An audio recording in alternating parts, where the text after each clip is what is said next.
Subscribe करें और bell दबाएं ताकि कोई खबर रह न जाए।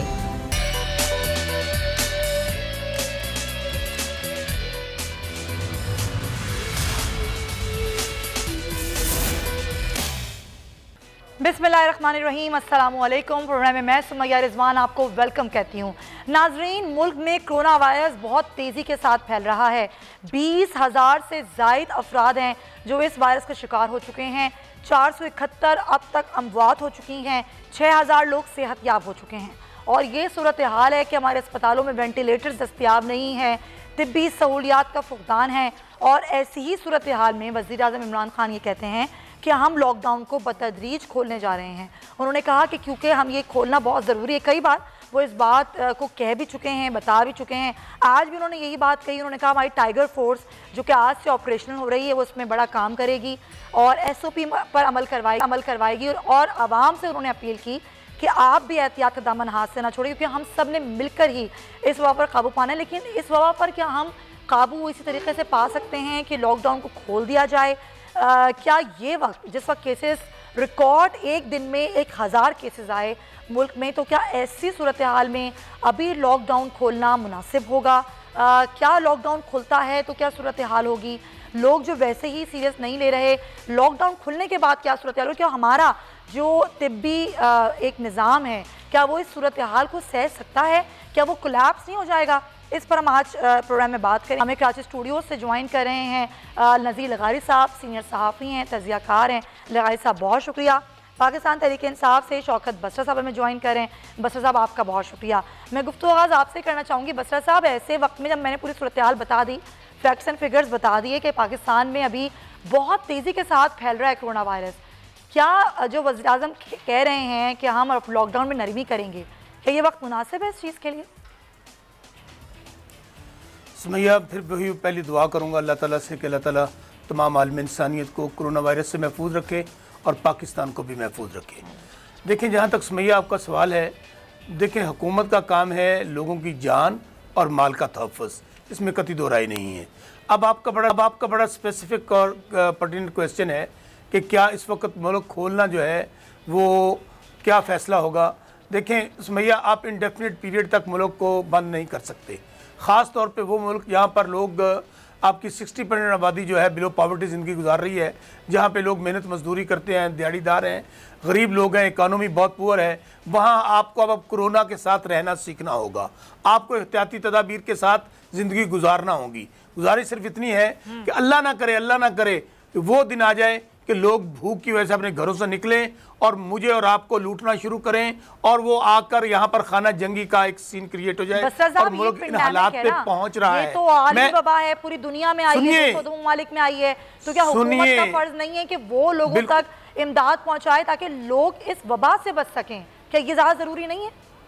सुमैया, बहुत अहम बात कर रही हैं आप भी। हुकूमत का फ़र्ज़ है, हुकूमत का फ़र्ज़ है कि अपने वसाइल में रहते हुए जितना कुछ कर सकती है करे। ये पाकिस्तान की तारीख़ में इतना बड़ा पैकेज, रिलीफ पैकेज कभी नहीं आया कि 1200 अरब का रिलीफ पैकेज है जिसमें मुख्तलिफ चीज़ें हैं। लेकिन सबसे बढ़कर ये है कि इस वक्त तक 1,20 लाख ख़ानदानों को 12,000 के ज़रिए पैसे पहुँचाए जा रहे हैं और भी पहुँचाए जा रहे हैं। बिलों में उनको रिलीफ दिया जा रहा है, उनके लिए कर्ज़े लाए जा रहे हैं। लेकिन पाकिस्तान जैसा मुल्क जो 32,000 अरब का कर्जा लेकर बैठा हुआ है, आप मुझे बताइए किस आप हद तक जा सकते हैं?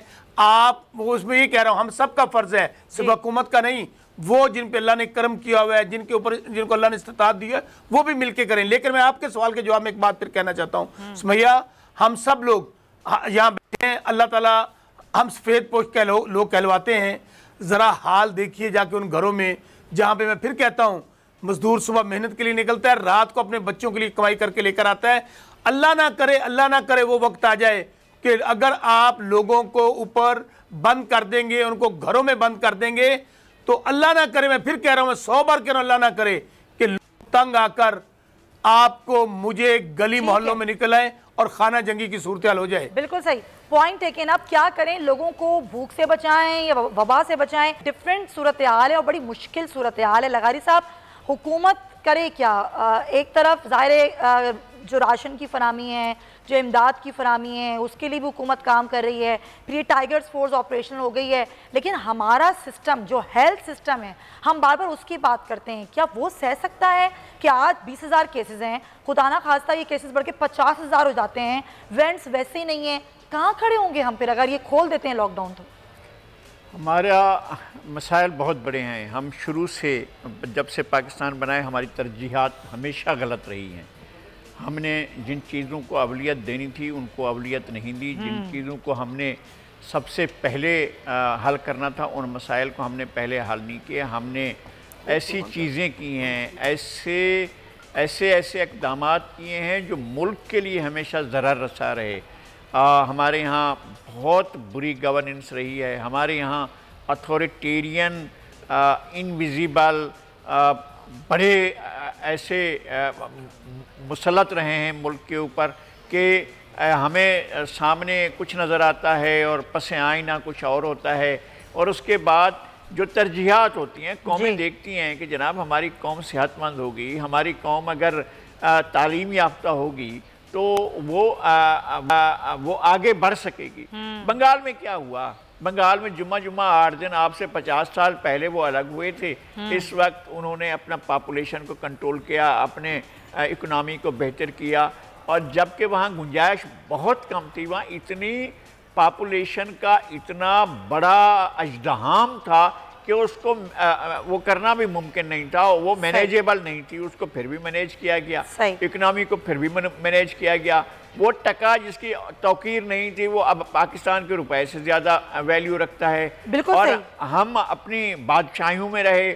हमने कहा कि जब हमने ये सिस्टम इवॉल्व कर लिया, वो सिस्टम इवॉल्व कर लिया, हम ये बना रहे हैं, हम वो बना रहे हैं। क्या है भाई, वो कहाँ है ये सारा कुछ? क्या आपके पेट की आग को वो बुझा रहे हैं कि नहीं बुझा रहे हैं?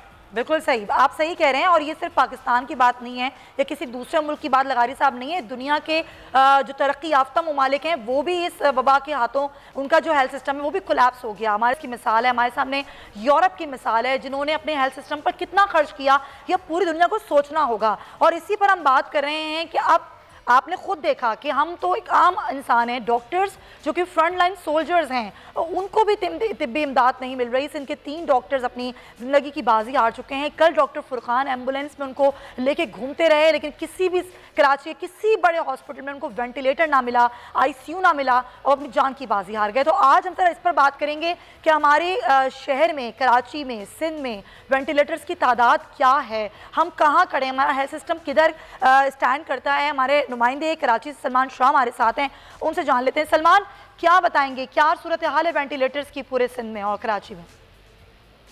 अजी बिल्कुल, देखें कोरोना वायरस ने दुनिया भर की तरह पाकिस्तान में भी अपने पंजे गाड़ लिए हैं। अगर बात की जाए सिंध की तो 4 करोड़ 80 लाख आबादी के लिए सिर्फ 179 वेंटिलेटर ही दस्तियाब हैं। शहर कायद की बात करें तो शहर कायद में के सबसे बड़े अस्पताल जिना अस्पताल में 12 वेंटिलेटर मौजूद हैं, जिसमें से 3 वेंटिलेटर जो है वो इस वक्त खाली हैं। और अगर सिविल अस्पताल की बात की जाए तो सिविल अस्पताल में भी 12 वेंटिलेटर हैं, जिसमें से 8 वेंटिलेटर जो है वो इस वक्त खाली हैं।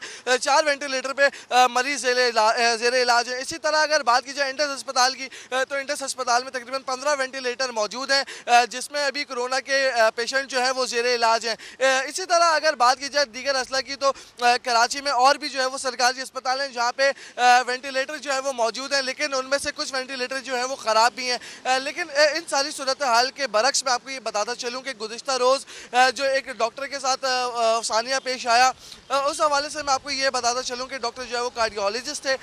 उनको कोरोना वायरस की तशखीस हुई थी। तकरीबन 2 घंटे उनको उनकी फैमिली जो है वो लेके कराची की सड़कों पे घूमती रही, एम्बुलेंस में घूमते रहे, लेकिन उनको वेंटिलेटर जो है वो फराहम नहीं किया गया। पहले वो SIUT गए, उसके बाद वो इंडस अस्पताल गए जहाँ पे उनको वेंटिलेटर जो है वो मौजूद नहीं था, वेंटिलेटर की फराहमी नहीं मिली, जिसकी वजह से वो जो है वो इंतकाल कर गए। इसी तरह अगर कोरोना की बात की जाए तो कोरोना से अब तक जो है फ्रंट लाइन पे काम करने वाले 3 डॉक्टर जो है वो जान की बाजी हार चुके हैं। और शहर कायद के अंदर रोजाना की बुनियाद के ऊपर सैकड़ों केसेस केसेस जो है वो कोरोना वायरस के रिपोर्ट हो रहे हैं। सिंध हुकूमत की जानिब से इस बात का अंदिया भी दिया गया था कि सिंध में जो है वो मजीद वेंटिलेटर लेके आएंगे ताकि लोगों की जानों को महफूज बनाया जा सके, लेकिन ताहाल जो है वो अब तक वेंटिलेटर्स मजीद नहीं आए।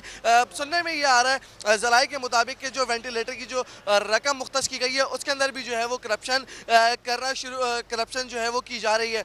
तो इस हवाले से अगर बात की जाए ओवरऑल पूरे सिंध की, तो सिंध के अंदर जो है वो 179 वेंटिलेटर्स हैं जनाब। कितने ऑपरेशनल हैं ये भी हमारे नुमाइंदे ने बता दिया। सलमान, बहुत शुक्रिया आपका। बसरा साहब, ये तो स्पेसिफिकली हमने सिंध की बात की, लेकिन अगर हम पूरे मुल्क की बात करें तो हालात कुछ ज़्यादा अच्छे नहीं हैं। हमारे पास वेंटिलेटर्स नहीं, क्योंकि वही बात जो लगारी साहब ने की कि हमने कभी सेहत के शोबे पर ध्यान दिया ही नहीं, काम किया ही नहीं। तो जब हम काम करते तो हम इस वबा का मुकाबला करने की अभी पोजीशन में होते।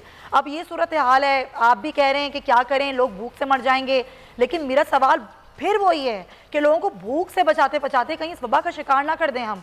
फिर हम क्या करेंगे? फिर हम कौन से वेंटिलेटर्स और कौन से ICU पैदा करेंगे? सुमैया, नज़ीर लगारी साहब ज़ाहिर है एक पूरा तजर्बा उनके पीछे है। उन्होंने दरिया को कूजे में बंद किया है। बदकिस्मती से हुआ यही है कि हमने हमारी तरजीहात बिल्कुल सही नहीं रही हैं। हमें जहाँ पर बेस इंसानों के ऊपर ख़र्च करना था, जहाँ पे हमें अपने इंफ्रास्ट्रक्चर को मजबूत करना था, हमने उसको तरजीहात हमारी थी नहीं है। और आपकी भी, और ये बात आप भी दुरुस्त कर रही हैं। आप देख लीजिए कि ये तो कुदरती आफत ऐसी है और ऐसी आलमी वबा की शक्ल इख्तियार कर गई है। वो ममालिक जिनको अपनी इकानमी, जिनको अपने हेल्थ सिस्टम, जिनको अपनी तमाम था कि हमने पता नहीं दुनिया फतह कर लिया, चांद तक पहुंच गए, वो क्लैप्स कर गए हैं। अब हम तो वहाँ खड़े हैं। हमें तो अल्लाह से तौबा करनी चाहिए और अल्लाह से माफ़ी मांगनी चाहिए। तौबा करने से कुछ नहीं होगा, हमें अब काम करना होगा और कुछ काम हो भी रहा है। डॉक्टर कैसर सज्जाल हमारे साथ हैं PMA के। बहुत शुक्रिया डॉक्टर साहब। ये जो कल डॉक्टर फुरकान साहब जो हैं वो ज़िंदगी की बाजी हार गए, उनको पूरे कराची में कहीं वेंटिलेटर दस्तयाब ना हुआ। क्या करेंगे हम अगर वज़ीर-ए-आज़म ये कहते हैं कि हम लॉकडाउन में नरमी कर दें, तो हम कहाँ स्टैंड करते हैं? क्या होगा फिर? हमारा कोलैप्स नहीं कर जाएगा हेल्थ सिस्टम? बहुत शुक्रिया। देखिए, बात यह है कि जो डॉक्टर फुरकान का बड़ा अनफॉर्चुनेट हुआ है, एक सीनियर डॉक्टर जो है वो हमसे जुदा हो गया और वो बिकॉज ऑफ कोरोना वायरस। लेकिन इसमें थोड़ी सी प्रॉब्लम एक ये भी है कि जो बहुत इम्पोर्टेंट हमने इस केस से हमें पता लगा, एक तो ये है कि उन्होंने खुद डिले किया, अपने घर पे रहे वो, और उसकी जो सबसे बड़ी वजह सामने आई है वो है एक जो हरासमेंट है लोगों के दिल में कि अगर मैं जाऊंगा लोगों को पता चलेगा तो मोबाइल आ जाएगी। और चूंकि उनकी मिसेज भी कोरोना पॉजिटिव है, फिर उनकी 3 बेटियां हैं, तो उसके बाद उन्होंने ये सोचा कि गली में मोबाइल आएगी और पता नहीं फिर क्या होगा, तो एक अच्छा नहीं लगेगा, लोग बोलेंगे इनके सबके घर वाले कोरोना वायरस में मुब्तला हो गए और फिर किनको भी लेके जाएंगे ये पुलिस वाले। तो एक तो ये एक इशू है। दूसरा ये है कि जब इनको लेके गए थे एक हॉस्पिटल में, वहाँ पे बोला ये गया कि जी हमारे पास वेंटिलेटर नहीं है, वो सारे के सारे इंगेज है। हमें यहाँ पर ये सीखना है। मैं हुकूमत से, तमाम सूबाई हुकूमतों से दरख्वास्त करता हूँ कि जितने भी आपके यहाँ शहर में या दूसरे जहाँ भी आपके सूबे में जो आइसोलेशन की सहूलत मौजूद है, वो लोगों को पता चले। डॉक्टर्स को जो बैठे हुए उनको पता होना चाहिए कि उनको पेशेंट कहाँ भेजना है आइसोलेशन के लिए, वेंटिलेटर के लिए कहाँ, किन किन अस्पतालों में वेंटिलेटर की सहूलत मुहैया है, ये लोगों को पता होना चाहिए ताकि वहाँ चले जाएंगे। एक बात। दूसरी बात ये कि इसका एक नेटवर्क होना चाहिए बिटवीन दी हॉस्पिटल। अगर सपोज हम एक पेशेंट या डॉक्टर अगर मरीज की हैसियत से या मरीज हॉस्पिटल ए में जाता है तो वहाँ अगर वेंटिलेटर की सहूलत मुहैया नहीं है या कम है, खत्म हो गए हैं, मरीज ऑलरेडी इंगेज किए हुए हैं, तो उनको ये ना कहा जाए कि हमारे पास सहूलत मौजूद नहीं है, खुदा हाफिज। फिर वो हॉस्पिटल बी में जाता है, वहाँ भी उसको नहीं मिलती है सहूलत, तो वो से मर जाता है। होना ये चाहिए कि जब वो हॉस्पिटल ए जाए तो हॉस्पिटल ए वाले ये जुमला कहें कि साहब हमारे पास वेंटिलेटर की अभी जो है वो फ्री नहीं है, लेकिन हम आपका इंतजाम हमने हॉस्पिटल सी में करा दिया है, आप वहाँ चले जाइए। एक कोऑर्डिनेशन होनी चाहिए। डॉक्टर साहब पॉइंट टेकिंग, लेकिन जरा मुझे बताएं अभी क्या लॉकडाउन को खोलना ठीक रहेगा? 20,000 से ज्यादा केसेस हो गए हैं, 471 अमवात हो गई हैं। आप क्या समझते हैं वैसे डॉक्टर, लॉकडाउन खोल दें अभी? देखिए पहले तो हम ये कहते थे कि जी आपको स्ट्रिक्ट लॉकडाउन करना चाहिए, पहले हम ये कहते थे, लेकिन अब हम इस बात पे आ गए हैं कि हम बहस डॉक्टर के हम ये बता रहे हैं कि ये जो सूरत हाल है इसमें हमें लगता है कि हमारे अस्पतालों पे, हमारे डॉक्टरों पे, पैरामेडिक्स पे बहुत ज्यादा लोड बढ़ने वाला है। ये हो सकता है कि हमारा जो हेल्थ का निजाम ये कोलैप्स ना कर जाए, पैरालाइज ना हो जाए। तो इसीलिए हम ये समझते हैं कि इसका जो बेहतरीन तरीका है कि ये बीमारी चूंकि एक से दूसरे में बहुत तेजी से फैलता है, तो हम इसीलिए कह रहे हैं कि सोशल डिस्टेंसिंग इज इम्पोर्टेंट। अब आपको कैसे मैनेज करना है ये सरकार की जिम्मेदारी है कि इसको कैसे मैनेज किया जाए, और इसको मैनेज करते हुए सोशल डिस्टेंसिंग को करते हुए आपको जो माशी प्रॉब्लम आएंगे इसमें उसको भी कैसे मैनेज करता है, this is entirely the responsibility. लेकिन डॉक्टर्स आए, उन्होंने प्रेस कॉन्फ्रेंसेस की डॉक्टर साहब अभी कुछ रोज पहले, बाकायदा डॉक्टर्स आपदीदा हो गए कहते हुए कि खुदारा अभी लॉकडाउन ना खोलें, आप लोग घरों में रहें। तो आप कह रहे हैं कि अगर सरकार समझती है तो खोल दें? नहीं, सरकार तो, मैं तो ये कह रहा हूँ कि देखिए सरकार के पास बड़ा कन्विंस होता है, कैनवस होता है, उनको तो पता होता है कि अगर सरकार समझती है अपने अवाम के लिए कि अगर ये खोल दिया जाता है और इससे कुछ भी नहीं होगा तो ठीक है, आप तो कुछ नहीं कर सकते। लेकिन वैसे डॉक्टर के जो डॉक्टर रो के भी बोल रही थी, मैंने भी अपने डॉक्टरों के साथ 22 अप्रैल को ये कहा था कि जी कोशिश करें कि ये लॉकडाउन को मौसर साबित हो, ऐसा लॉकडाउन करें, ऐसे हिकमत अमली करें। लेकिन मैं समझता हूँ कि जिस तरह से आवाम निकल के आ रही है, अभी मैं जिस जगह हॉस्पिटल जा रहा हूँ वहाँ पे रास्ते में इतना रश था कि बहुत कंजेशन था हमें। तो अब everything is normal, there is no corona. यहाँ पे लगता नहीं है कि कोई कोरोना। आप बिल्कुल सही कह रहे हैं, ऐसा लग ही नहीं रहा, ऐसा लग ही नहीं रहा कि लॉकडाउन में हम जी रहे हैं। हम ये समझते हैं अल्लाह ना करे कि जो हम अच्छा जाहिर कर रहे हैं वो ऐसा हो जाए, और अल्लाह ताला की रहमत जिस तरह से अभी तक बेहतर है इससे ज्यादा खराब ना हो। तो हम समझते हैं कि हमारे पास इतनी फैसिलिटीज नहीं है कि हम इसका बोझ उठा सकेंगे। लेकिन फिर वही बात आती है कि अगर खुदा ना खास्ता सूरत हाल इटली, अमेरिका या दूसरी चीजें की तरह, दूसरे मुल्कों की तरह हमारी होती है, इतनी सहूलत है हमारे पास, इतनी सहूलियात मौजूद है हमारे पास, क्या इतने वेंटिलेटर्स हैं, ये सोचना होगा। बिल्कुल सही डॉक्टर साहब, पॉइंट टेकन। आपके कीमती वक्त का बहुत शुक्रिया, डॉक्टर कैसर ने बड़ी मुश्किल से उन्होंने टाइम निकाला और हमें बताया भी। लगारी साहब, यही वो बात है कि वो जो बात आप कह रहे हैं वही डॉक्टर साहब कह रहे हैं कि हम पहले अपने हेल्थ सिस्टम को देखें, फिर करें फैसला कि लॉकडाउन खोलना है कि नहीं खोलना।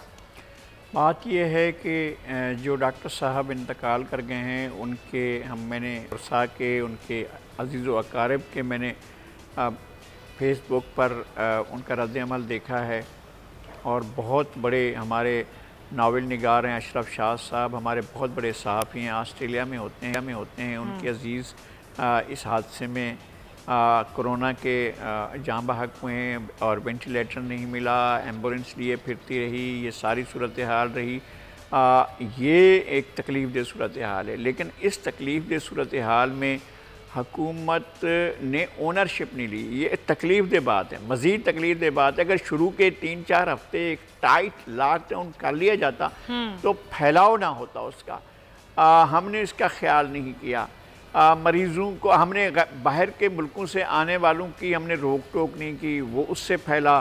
फिर उसके बाद जो एक लोगों का एक दूसरे के साथ मेल जोल हुआ, उससे फैला।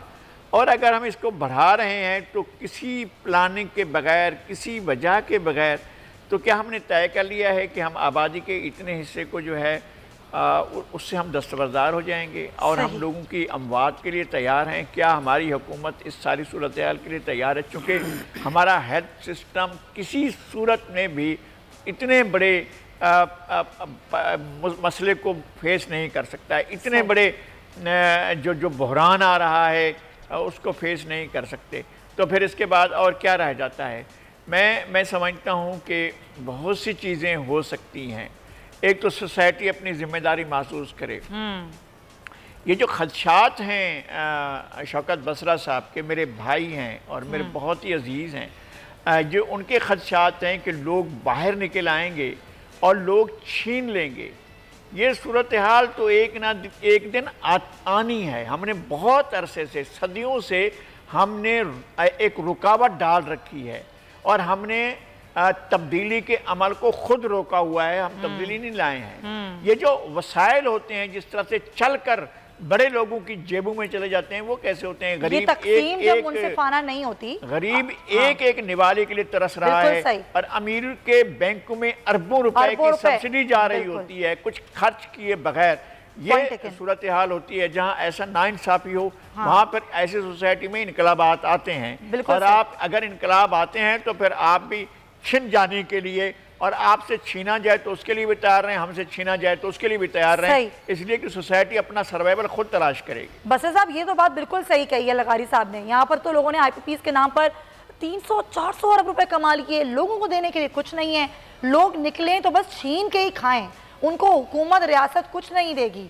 पंजाब में देख लें, लॉकडाउन में कोई सख्ती नहीं है, लोग बाहर घूम रहे हैं। कल को अगर लोग इस वबा का ज़ाहिर शिकार भी होंगे, हेल्थ सिस्टम कोलैप्स करेगा, भूख से मरेंगे, तब भी लोग जो कुछ करें खुद करें। यही है शायद प्लान। सुमैया, पहले तो अल्लाह से दुआ है कि अल्लाह ताला डॉक्टर फुरकान को जन्नत में जगह दे, उनके बच्चों को सब्र दे। बहुत ही अफसोसनाक वाक़या है।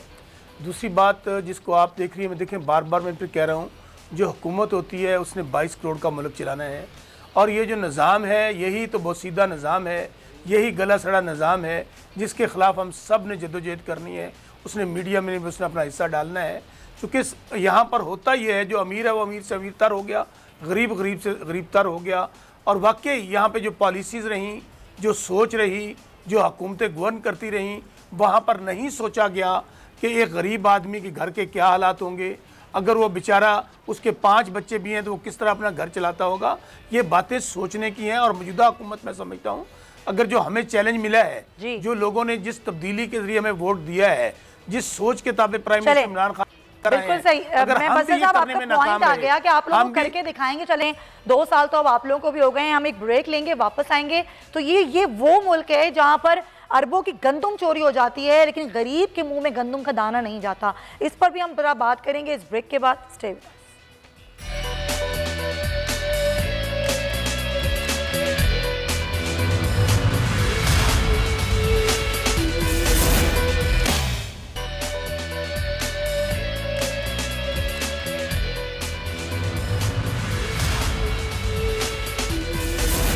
Welcome back to the show. Break से पहले जो मैं आपसे बात कर रही थी कि सिंध में तो गंदुम चोरी या फिर बोरियां गायब होना या फिर बोरियों में मिट्टी निकलने की दास्तान आज की नहीं है, ये बरसों पुरानी है। लेकिन अब सूबे में तारीख की सबसे बड़ी गंदुम चोरी या फिर गायब होने का इंकशाफ सामने आया। सिंध हुकूमत की तरफ से एक तरफ सूबे में 14 लाख टन गंदुम खरीदने का हदफ रखा गया, तो दूसरी जानिब अरबों रुपए की एक गंदुम थी जिसका चोरी स्कैंडल सामने आया। इस पर हम बात करेंगे। हमारे साथ मौजूद हैं वज़ीर खुराक इस्माइल राहू साहब। बहुत शुक्रिया इस्माइल साहब। ये 2 बरसों में तकरीबन 15 अरब 85 करोड़ रुपए की घपलों का इंकशाफ हुआ था। फिर ये एक और नया गंदुम स्कैंडल सामने आया। सिंध हुकूमत क्या कर रही है तमाम से सूरत हाल के पेश नज़र? देखें, सिंध हुकूमत में ये आपको देखें, अगर पहले थोड़ा जहन में हो तो ये एक पहले इंक्वायरी थी जो नेब ने की थी, उसको निषेध भी नेब ने किया था। ये कोई 62,000 टन का इशू था, जिसमें फिर नेब ने इंक्वायरी भी की, कुछ उसमें प्ली बार्गेन भी हुआ और अभी तक वो कुछ में उन्होंने रेफरेंस वगैरह फाइल किए या अभी तक इंक्वायरी चल रही है। जी, रेफरेंस हालिया ये मुख्तलिफ हालिया अभी हालिया ये जो इशू आया है, ये आपको इतना इल्म, हम मुसलसल हर साल गंदम सिंध गवर्नमेंट प्रोक्योर करती थी, खरीद करती थी, जो फिर शॉर्टेज में प्रोवाइड की जाती थी फ्लोर मिल्स को। पिछला साल का जो जिसमें हमने ये एक तवील अरसे के बाद ये पिछला साल था जिसमें हमने कोई गंदम नहीं खरीदी, प्रोक्योरमेंट नहीं की, बल्कि हमारा जो अवेलेबल स्टॉक मौजूद था हमारे पास तकरीबन अराउंड कोई 9 लाख टन के करीब था, वो हमने कैरी ओवर किया था अगले साल के लिए कि हमारे पास मौजूद है, हम उसी को ही प्रोवाइड करेंगे, सप्लाई करेंगे। तो अब था उसको कंज्यूम करते आए, फ्लोर मिल्स को देते आए। तो अब ज़ाहिर है हमें ये मौका मिला था कि हमने प्रोक्योर नहीं किया था, तो स्टॉक भी कम था, तो हमारी ख्वाहिश थी कि हम इसको ज़ीरो कर लें। अच्छा। और बैंक्स का जो लोन है पे ऑफ करें, और तो तो फिर ये आस्ते आस्ते चीजें जो सामने आती गई, सामने आती, तो उसमें फिर एक नवंबर में इशू सामने आया जिसमें फिर फूड सेक्रेटरी ने लिखा चीफ सेक्रेटरी को कि आप एंटी करप्शन को दें। फिर दूसरा एक इशू आया, वो पहला जो आया था वो था गंदम, एग्जैक्ट फिगर मेरे पास थी अभी मेरे पास सर, अभी जनवरी 2020 में आया सर, शिकारपुर में आया के गोडाउन। जी मैं आपको बता देती हूँ, जनवरी 2020 में शिकारपुर में 70,000 बोरियां गायब हो गई। मैं आ रहा हूँ जी मैं आ रहा हूँ आपको बता रहा हूँ, मैं वही बात कर रहा हूँ कि नवंबर में आया इशू जिसमें गंदम शिफ्ट हुई थी, सप्लाई हुई थी कराची को, जो कराची नहीं पहुंची। बिल्कुल ऐसा ही है। अच्छा, एक जो उसी वक्त लेटर फूड सेक्रेटरी ने लिखा चीफ सेक्रेटरी को for inquiry to the anti corruption department. उसके बाद इस फरवरी में इशू आया जो कराची के गोडाउन्स थे उसके अंदर गंदम की शॉर्टेज निकली, जितनी हमारे पास रिकॉर्ड में मौजूद थी उतनी मौजूद नहीं थी। उसी वक्त चीफ सेक्रेटरी को फूड सेक्रेटरी ने लिखा कि आप इसमें इंक्वायरी करें, जो चीफ सेक्रेटरी साहब ने एंटी करप्शन डिपार्टमेंट को लिखा कि इसको इंक्वायर करो। फिर अभी ये 20 अप्रैल कोई शॉर्टेज हुई है जो सिंध के मुख्तलिफ डिफरेंट अजला के अंदर जो गोडाउन्स हैं उन गोदामों के अंदर जो शॉर्टेज है, उस शॉर्टेज को जो रिपोर्ट आई है उसके लिए फिर जो है ये तकरीबन जो अभी आई है ये 1 लाख मीट्रिक टन है जो अभी लास्ट आई है, जो उसको हमने लिखा है। अब इसमें एंटी करप्शन को हम लिख चुके हैं कि वो इंक्वायरी करे। अब उसमें 2 चीजें हैं, आज हम फिर उसको एक बात समझ में नहीं आती इस्माइल राव साहब, एक बात बिल्कुल सही है, सारी चीजें मेरे पास भी हैं और आप मुझसे बेहतर जानते हैं, ये होता क्यों है? ये बार बार गंदम चोरी, गायब, घपले, ये होता क्यों है? कुछ चाहते हैं और सिंध में ही क्यों होता है? अगर सिंध गवर्नमेंट कोई बेईमानी करनी चाहती या कोई इस बात को छुपाना चाहती तो हम खुद न लिखते, तो हमारा खुद फूड डिपार्टमेंट नहीं सर, मैं सिंध गवर्नमेंट को तो नहीं कह रही, मैं तो वैसी एक बात कह रही हूँ कि ऐसा होता क्यों है? हाँ, जाहिर है ये अफसर होंगे जरूर, कोई ना कोई उसमें कोई ना कोई होगा, कोई ना कोई उसका रिस्पॉन्सिबल होगा। लेकिन अब 2 बातें, जो अगर हम एंटी करप्शन जो डिपार्टमेंट आता है वो under the government of Sindh government आता है, आपको पता है सारा। जी। तो अगर इंक्वायरी इसमें कोई भी हम कर लें, कोई भी फाइंडिंग्स आ जाए, कोई किसी पे भी रिस्पॉन्सिबिलिटी फिक्स हो जाए, तो ये कहा जाएगा कि जी ये तो सिंध गवर्नमेंट ने खुद ही इंक्वायरी की है, उसका भी ये फूड डिपार्टमेंट भी सिंध गवर्नमेंट का और एंटी करप्शन करने वाला, तहकीकात करने वाला। सर, लेकिन आप अगर 1-2 लोगों को पकड़ के उनको सजा दे देंगे ना तो फिर कोई सवाल नहीं उठेगा। मैं आ रहा हूँ ना उस बात पे, तो उसी टाइम पे हमने ये नहीं है कि हम वहाँ इंक्वायरी बंद करा रहे हैं, एंटी करप्शन में भी इंक्वायरी हो रही है। उसी के साथ आज हमने नेशनल अकाउंटेबिलिटी ब्यूरो नेब को लिखा है इन तीनों इश्यूज में, तीनों में नेब ट्रांसपेरेंट शफाफ इंक्वायरी करके हमें रिस्पॉन्सिबिलिटी जिसपे भी फिक्स करके देगी, XYZ जो भी होगा हम उसी पे कार्रवाई करेंगे। एंटी करप्शन ने या सूबाई हुकूमत ने या किसी इंतजामिया ने उन लोगों को जो जिम्मेदार हैं उनको इब्तदाई तौर पर गिरफ्तार किया है या नहीं किया है, जनाब इस्माइल राव साहब? देखें, ये अभी तक हमारे पास इंक्वायरी की कोई रिपोर्ट अभी आई नहीं है। ये अभी तक एंटी करप्शन में इंक्वायरियां पेंडिंग में हैं, चल रही हैं।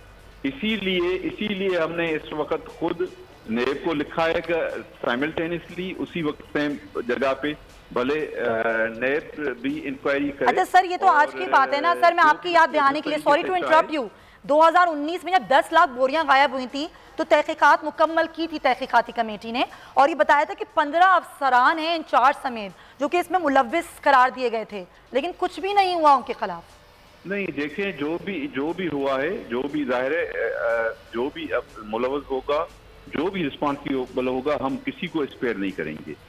इसी को ज्यादा ट्रांसपेरेंट बनाने के लिए, बल्कि हमने इसलिए की, देखें ये हम अगर ये जो बारो करते हैं तो स्टॉक जो होता है हमारा, बैंक के पास प्लेज भी होता है जिसको हमें खुद लोन भी पे ऑफ हमें करना होता है। सही है। तो अब उसमें इशू ये भी है कि आपको पता है जो कवानीन है एंटी करप्शन में, उसमें कोई भी ऐसी शर्त, कोई ऐसा कानून नहीं है जिसमें आप प्ली बार्गेन कर सकें। यानी अगर कोई किसी पे भी जिम्मेवारी आती है तो वो अपना अगर जुर्म कबूल करके अगर पैसे पिलाना चाहता है तो वो नहीं कर सकता, जो ये गुंजाइश नैब के कवानीन में मौजूद है।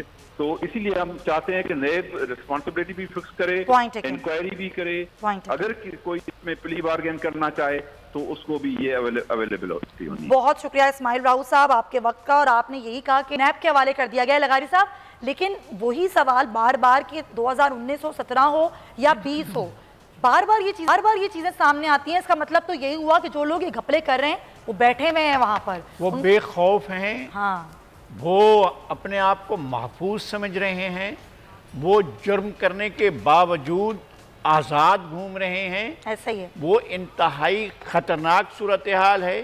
गोदाम से एक जगह से गंदम रवाना हुई, एक जगह जा रही है, जिसने रवाना किया वो कौन था, वो टीम कौन थी, और जो लेकर जा रही थी वो टीम कौन थी, उनकी तमाम ड्यूटियां मौजूद होंगी, उनका रोस्टर बना हो, उनकी ड्यूटियां लगी होंगी।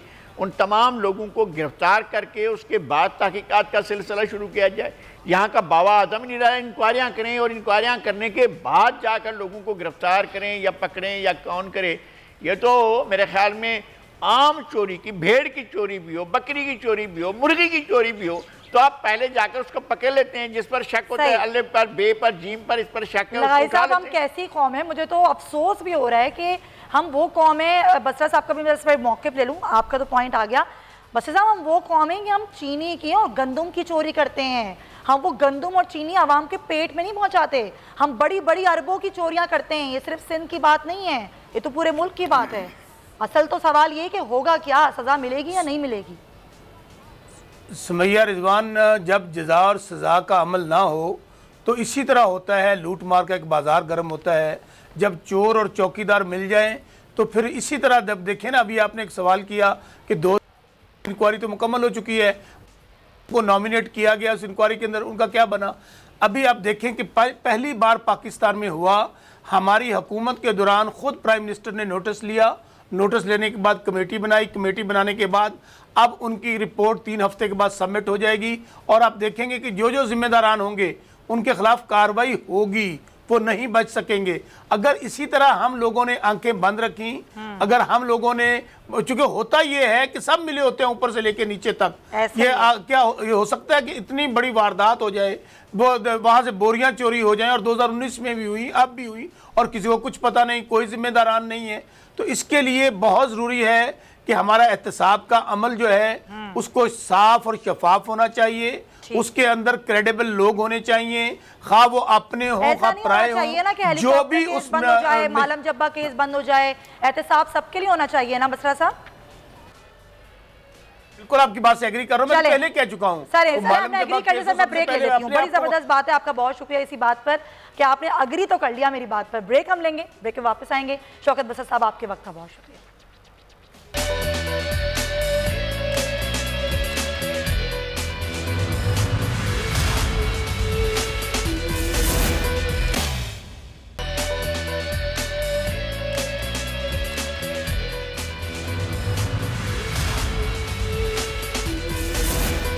Welcome back to the show. और इस प्रोग्राम के इस हिस्से में हम ज़रा बात करेंगे कि सुप्रीम कोर्ट में कोरोना अस्कुत कोर्ट केस की समाअत हुई, जिसमें जो चीफ जस्टिस ने रिमार्क्स दिए, उस रिमार्क्स की बात आज करते हैं।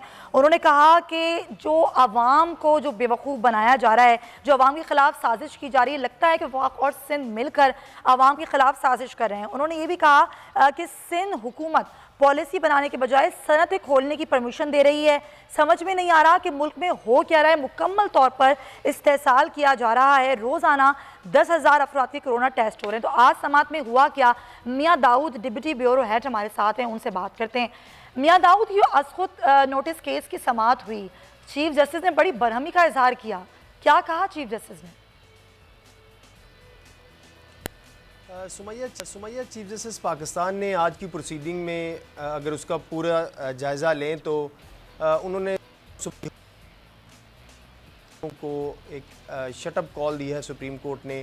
तो गुज़श्ता 1.5 महीने से जो पाकिस्तान के अंदर ये वफाकी और सूबाई हुकूमतें जो हैं, ये इन्होंने एक सर्कस का सामान लगाया हुआ है।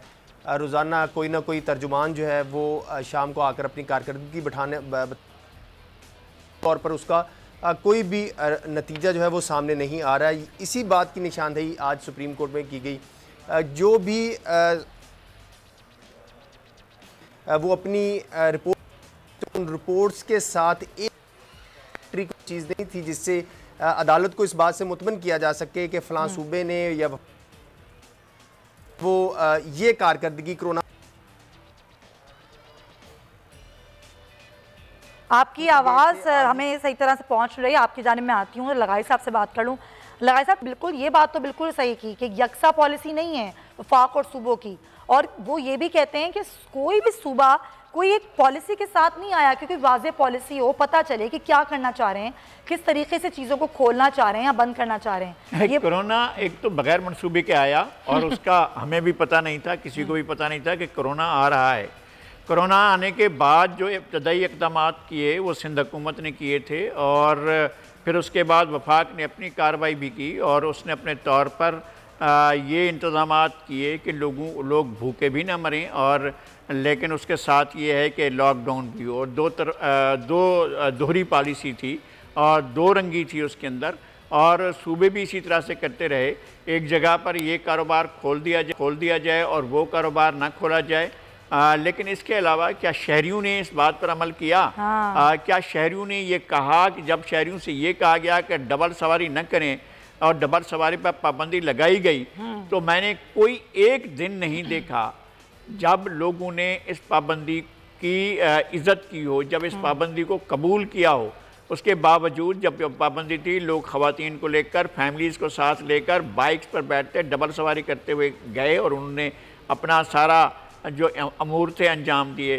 सड़कों पर वैसे ही होता है, बाजार बंद, दुकानें बंद, कारोबार बंद, कहाँ जा रहे होते हैं, मार्केटें बंद, शॉपिंग प्लाजा बंद, शॉपिंग सेंटर्स बंद, सब कुछ बंद। लोग कहाँ जा रहे हैं? यही तो सवाल है। ये सवाल है कि लोग गाड़ियों में बैठकर, लोग ट्रैफिक का हजूम होता है और ट्रैफिक में लोग फंस जाते हैं। और लगाई साहब, जब ये कुछ खुल जाएगा सब कुछ तो फिर क्या होगा?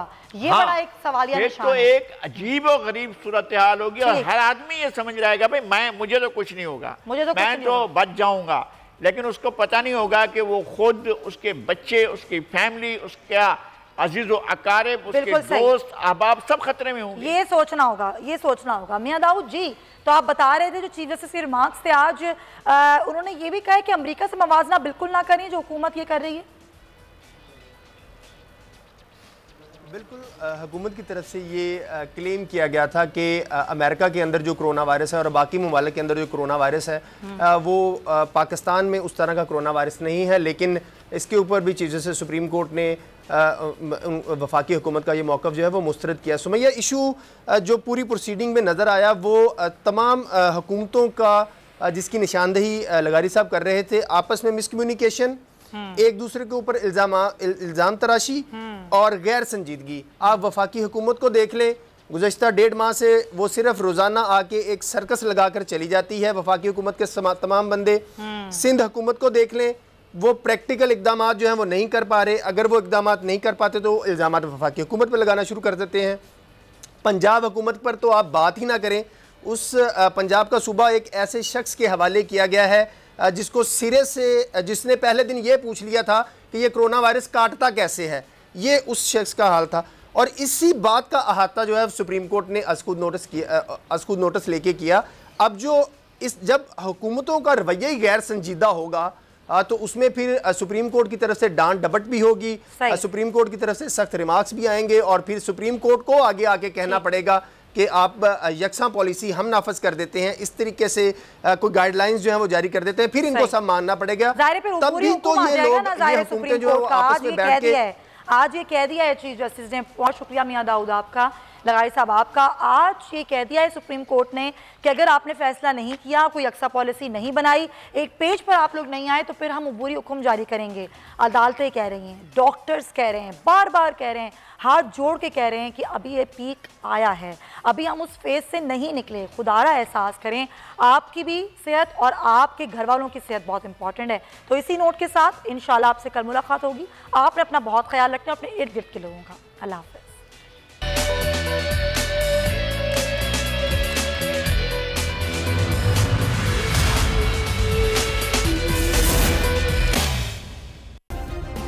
सब्सक्राइब करें और बेल दबाएं ताकि कोई खबर रह न जाए।